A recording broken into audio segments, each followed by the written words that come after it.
cherchez une école de référence pour une double formation universitaire et professionnelle de qualité? Voici l'opportunité à ne pas rater. L'École supérieure d'administration, d'économie, de journalisme et des métiers de l'audiovisuel ESAE vous offre des programmes d'enseignement en licence et en master orientés vers l'emploi qui font d'elle une référence à travers les filières de l'administration générale et territoriale, l'administration du travail et de la sécurité sociale, droit, diplomatie et relations internationales, administration hospitalière, universitaire et intendance, journalisme et métiers de l'audiovisuel et toutes les filières des sciences de gestion. Une seule adresse, www.esae.bj. Rendez-vous dès maintenant sur nos campus ESAE Bedjromende au numéro 90 93 65 21 ou au numéro 98 98 14 00. Paracourt sur le numéro 52 46 12 12. Aboumé-Calavi au numéro 52 88 44 44. Akpakpa au numéro 52 88 33 33. ESAE, l'excellence a un nom. L'invité matinal de ce matin, ce Free Matin, le professeur David Kofi Aza, bonjour. Bonjour. Merci d'être à nos côtés ce matin. Je rappelle à nos amis internautes que vous êtes prêtre de FA. Vous êtes également le président du CONASEB, le Conseil national des cultes endogènes, également le grand maître de l'authentique et universel ordre de la Reine-Mère. Merci d'être à nos côtés. Alors ce matin, on échange autour du marché numérique des gris-gris, communément appelé BO, entre préservation de la tradition et modernité. Dites-nous, David Kofi Aza, vous êtes également sur les réseaux sociaux. On voit également en live, si on peut le dire ainsi, sur la plateforme Facebook, si on peut le dire ainsi. Alors, il y a d'autres, je ne sais pas si on peut les appeler ici également, collègues qui s'appellent Bokono, d'autres autoproclamés, qui également font des lives et vendent des beaux, si on peut le dire ainsi. Alors, qu'est-ce que vous en pensez de la pratique? Personnellement, je pense que les nouvelles technologies ne sont pas à blâmer.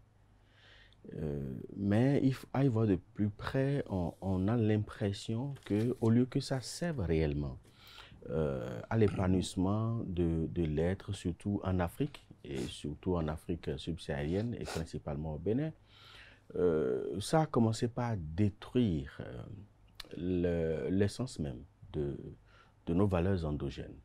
Et ça a révélé une certaine insuffisance éducative au niveau de la couche juvénile. Ça, c'est ce qu'on observe de façon globale. Maintenant, principalement, quand on vient dans le milieu traditionnel, c'est une situation qui laisse à désirer, c'est une situation très déplorable et je dis même, personnellement, je suis souvent révolté quand je vois ces genres de choses sur les réseaux sociaux parce que je me dis, en principe, ça devrait être une plateforme qui devait permettre aussi de révéler nos valeurs endogènes, mais pas de les profaner, parce que là c'est de la pure profanation. De la profanation, de commercialiser des savons de chance, de commercialiser des bougies, d'autres, vous appelez ça peut-être Iran, si on peut le dire ainsi, des quais, par exemple, c'est-à-dire des machines, comme vous l'appelez souvent dans vos jargons, qui amènent à exécuter ou à prendre le contrôle de la conscience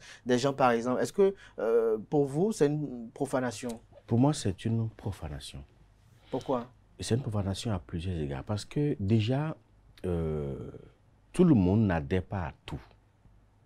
Tout le monde n'adhère pas à tout. Ce n'est pas tout le monde qui fait le beau. Il y a des gens qui n'ont jamais connu le beau, mais qui sont vraiment épanouis et qui ont vraiment réalisé leur vie, qui ont réalisé leur destin, qui sont immensément riches alors qu'ils n'ont jamais touché au beau. Oui, mais lorsqu'il lance son live, c'est celui qui est intéressé qui vient suivre. Oui, c'est ce que je veux vous dire, c'est quoi? C'est-à-dire que quand quelqu'un est dans la nécessité, parce que, au fait, on surfe sur la précarité des gens.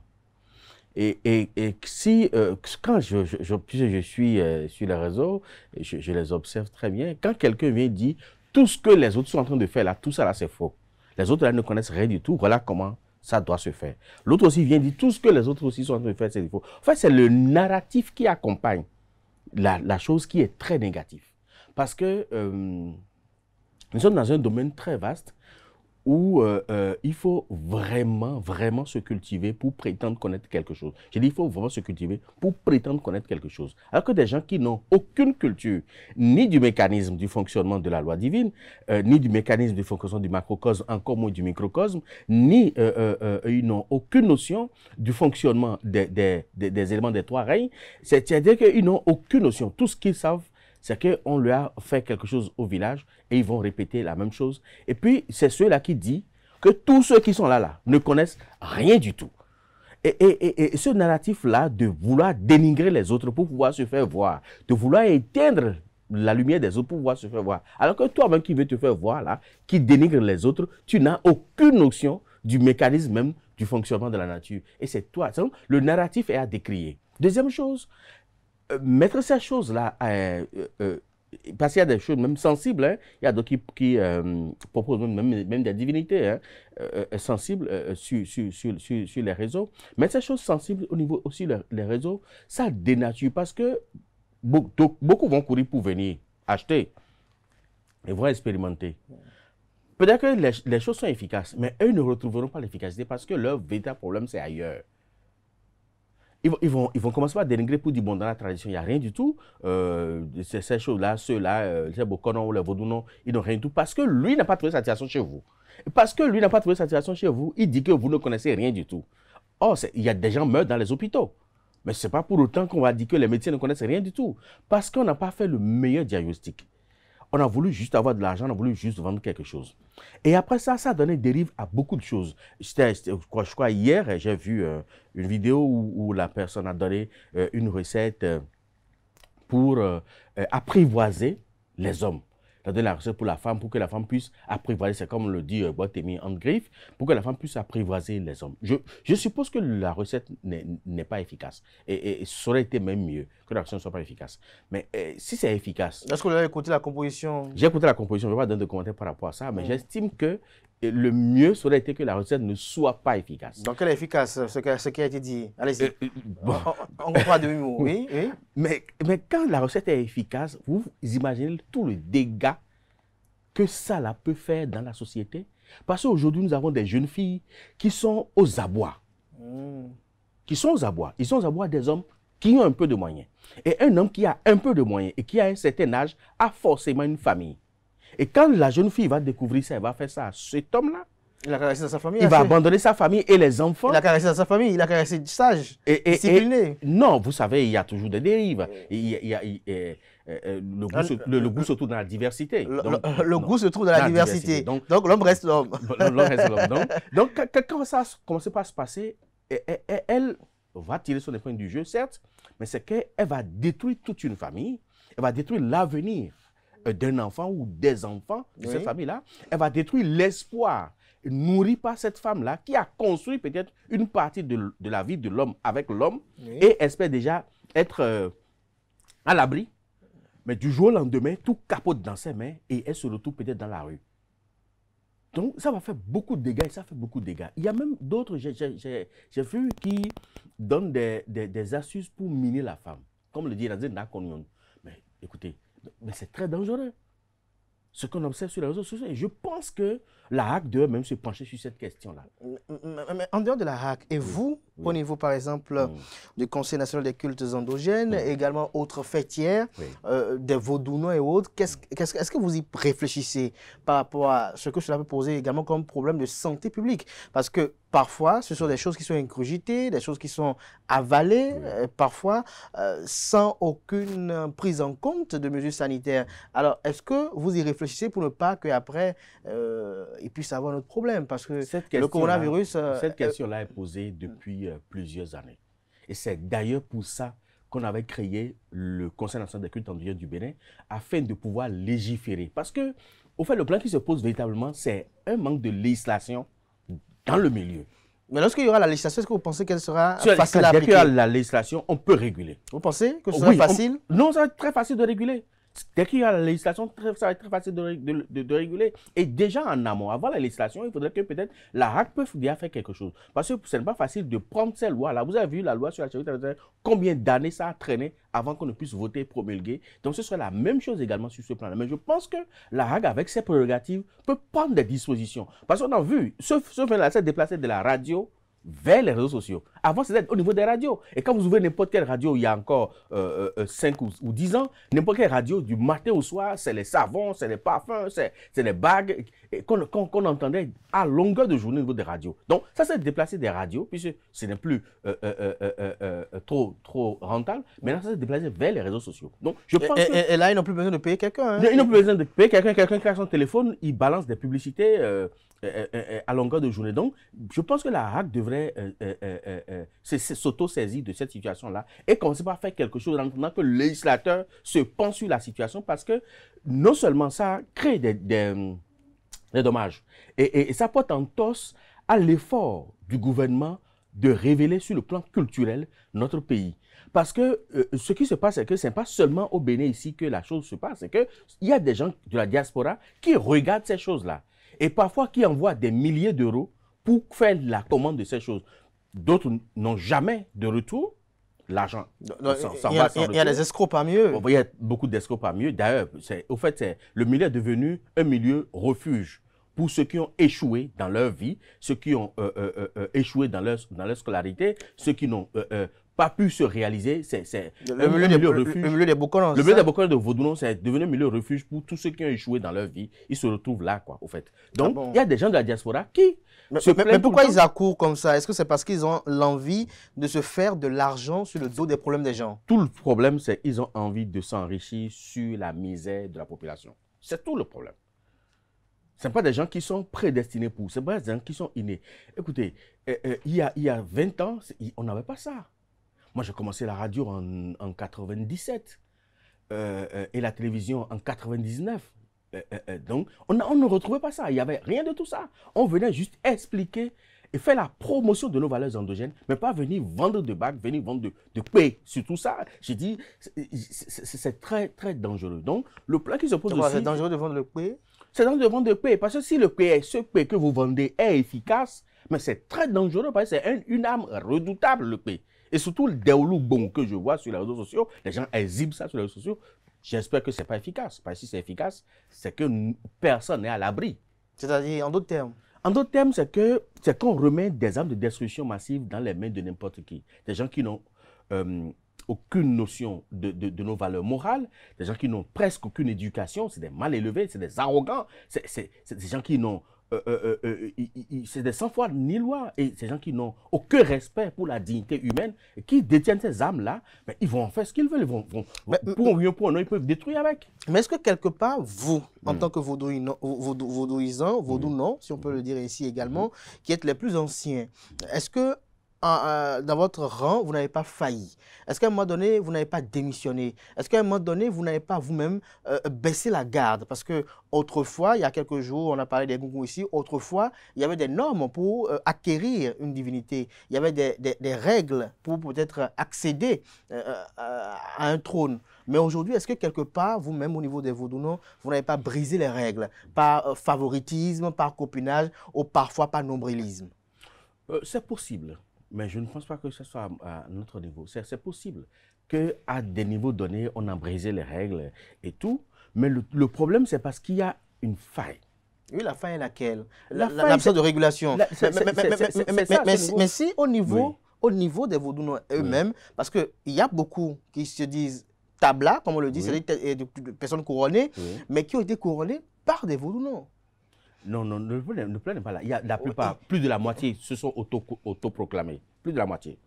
Personne ne les a couronnés. On peut dire le tiers. Non, plus de la moitié. Parce qu'on voit même des vidéos virales où on voit de vos collègues hauts dignitaires des cultes endogènes qui consacrent tel... Il faut que consacrer des gens, par exemple. Non, il y a des exceptions. Je ne veux pas stigmatiser une divinité donnée, mais ce phénomène de couronnement tous les jours s'observe dans un milieu de divinité bien précis que tout le monde connaît. Et tous les jours, du jour au lendemain, tu vois le profane aujourd'hui et 1 heure après, il est devenu Hounon. Et 5 jours après, il est devenu Hounongan, ainsi de suite. Et même des noms, des titres vraiment qu'on n'arrive pas à comprendre. Non, le problème est à ce niveau. Mais pour les autres véritables têtes couronnées, c'est des exceptions. C'est des exceptions. Mais le problème qui se pose ici, quand vous avez une corporation et que vous avez des adhérents, vous fixez des normes, ils vont respecter. Mais ceux qui ne sont pas à l'intérieur de cette corporation-là, il va vous dire que lui n'appartient pas à votre association, donc il n'est pas obligé de respecter vos principes.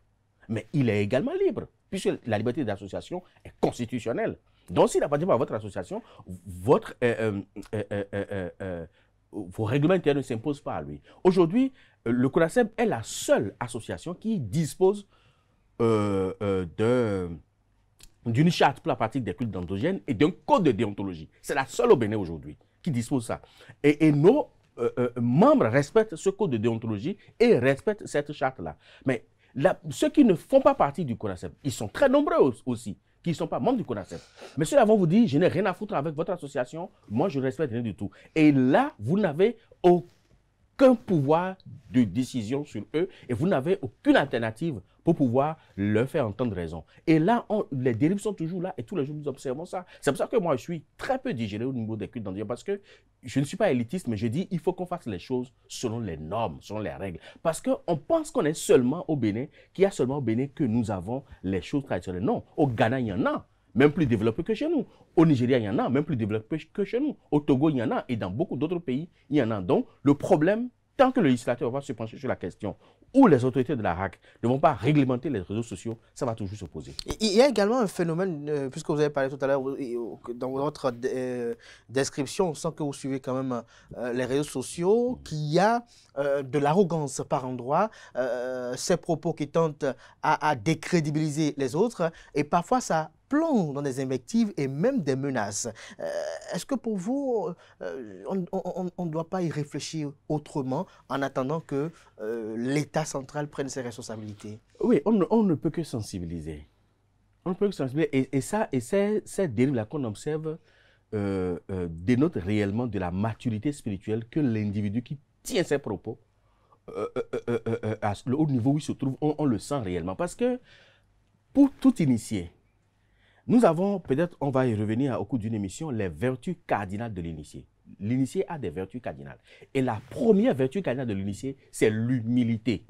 Aujourd'hui, point oui ou point non, un initié ou un soi-disant dignitaire se met à insulter avec des mots grossiers son, je dirais, camarade ou son collègue sur les réseaux sociaux.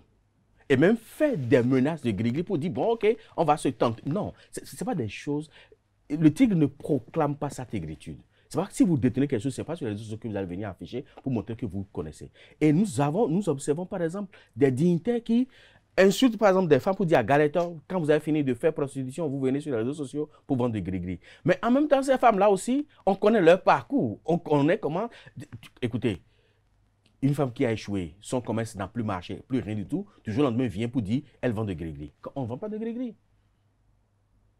On ne vend pas de gris-gris. Non, on ne vend pas de gris-gris. Quand vous venez, quand vous avez besoin... Mais la plupart des gens oui. qui commercialisent ces produits, moi je me permets de les appeler ici, oui.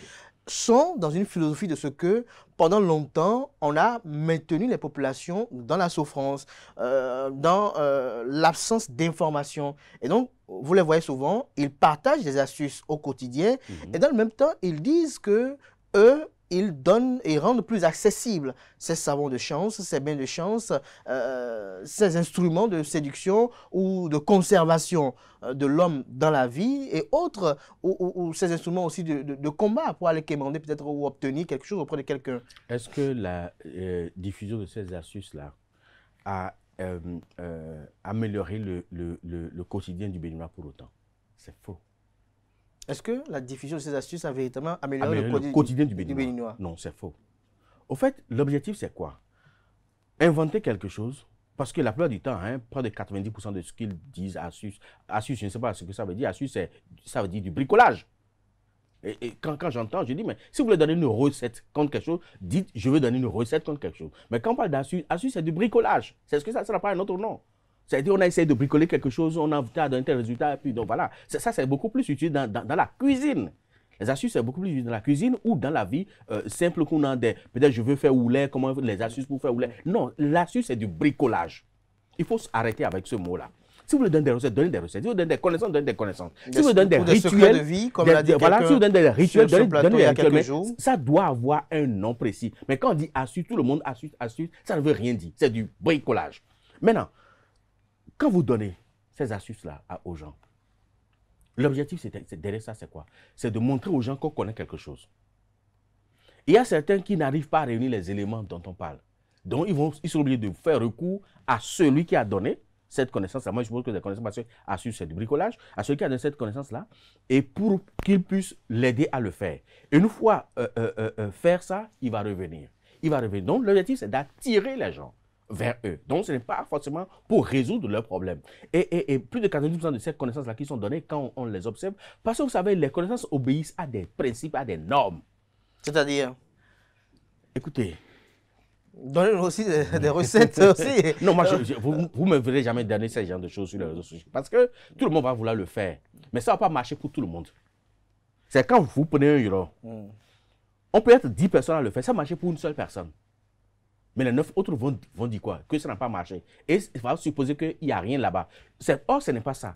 C'est pour ça que quand vous allez chez un dignitaire qui s'y connaît très bien, lui-même là, n'utilise pas un seul euro. Il a au moins 4, 5, 6, 10 euros. Parce que le euro que tu as fait pour Jean, que ça a apporté, tu as fait pour Jacques, ça ne va rien donner. Ça ne veut pas dire que c'est faux.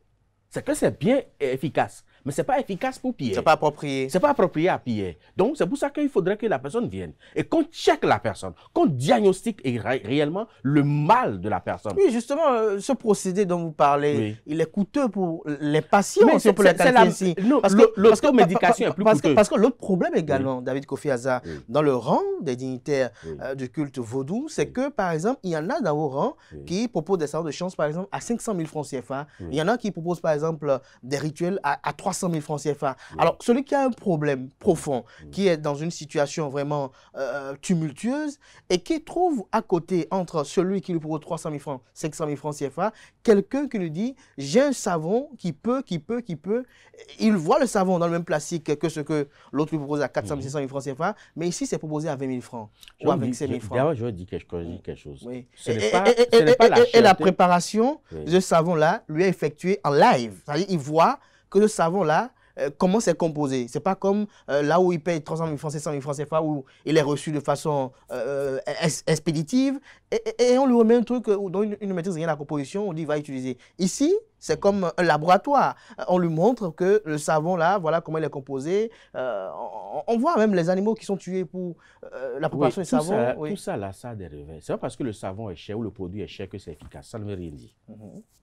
Je crois que récemment même, les réseaux sociaux l'ont démontré, où on nous vend des sacs de marque à 2 000, 3 000 euros, alors que ça ne coûte que 10 euros.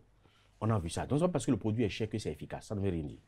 Et c'est parce que le produit est fait devant vous que ce n'est pas efficace non plus. Un produit qui coûte peut-être 5 000 peut être plus efficace qu'un produit qui coûte 500 000. Donc, ça je ne dis pas. Mais ce que je dis ici, c'est de l'automédication. Et c'est dangereux pour la santé spirituelle. Je dis bien, l'automédication est dangereuse pour la santé spirituelle. Parce que un individu qui est malade, nous sommes tous malades spirituellement. Hein. Autant que nous sommes tous malades spirituellement. Un individu qui est malade, qui ne sait pas réellement de quoi il souffre. On dit, prends ce médicament-là, puis tu auras satisfaction. Il prend le médicament. Ça peut aggraver sa situation. Comme ça peut par hasard améliorer sa situation. Donc, celui qui trouve satisfaction va se dire, c'est bon. Donc, l'autre aussi va essayer. Et c'est quand l'autre va essayer qu'il va se rendre compte que ce n'est pas approprié pour lui. Donc, le mieux, c'est de pouvoir checker. Il y a une procédure. Et je vais vous dire ceci. Nous avons des choses qui sont incompatibles à la personne d'un individu. Je vous donne un exemple très simple. Si, par exemple, une femme qui n'a pas conçu, qui n'a pas encore fait d'enfant, ou peut-être qui a fait 1 ou 2 enfants, qui veut encore faire d'enfants, et qu'on ne lui prépare des trucs qui contiennent, par exemple, la racine d'iroko, et qu'elle consomme, c'est terminé. Elle devient stérile à vie. C'est irrémédiable. Donc, des choses comme ça, dans l'automédication, je ne dirais pas l'automédication parce que c'est de la santé spirituelle qu'il s'agit. Quand on fait ça, on peut s'auto-détruire avec ça. Donc, c'est le danger qu'il y a derrière ça. Si vous ne faites pas un check-up digne de ce nom et qu'un diagnostic clair soit posé pour un bon traitement par la suite et que vous-même, vous prenez de n'importe quoi sur les réseaux, vous allez vous compliquer l'existence pour rien du tout. Mais parfois, il y en a qui quand même arrivent à tirer leur épingle du jeu dans la foulée. Oui, il y en a d'autres par hasard qui trouvent satisfaction. Je ne dis pas que tout le monde, personne ne trouve satisfaction, non. Il y en a qui trouvent satisfaction quand même en utilisant ces connaissances qui sont données ça et là ou en se référant à des gens qui sont passés. Sur les réseaux sociaux, il y a des gens qui sont vraiment de véritables connaisseurs. Voilà, il y a des gens honnêtes. Des gens honnêtes, des gens sincères, honnêtes. Et ils font du bon travail. Mais ils ne sont pas nombreux. Et vous les verrez rarement dans l'arrogance. Ces gens qui viennent juste dire ce qu'ils doivent dire et puis ils se retournent.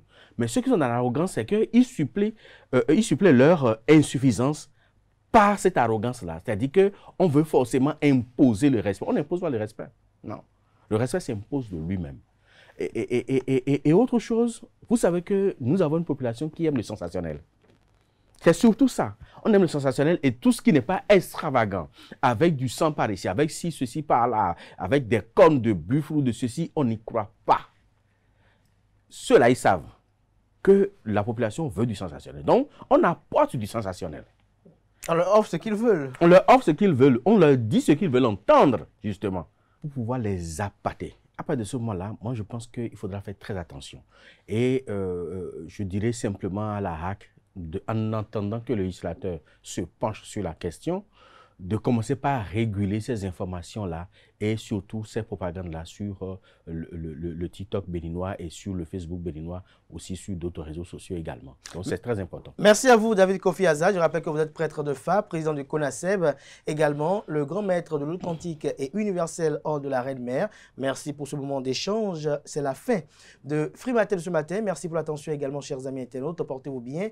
Belle suite de programme sur EZAE TV. On se retrouve demain avec le même plaisir.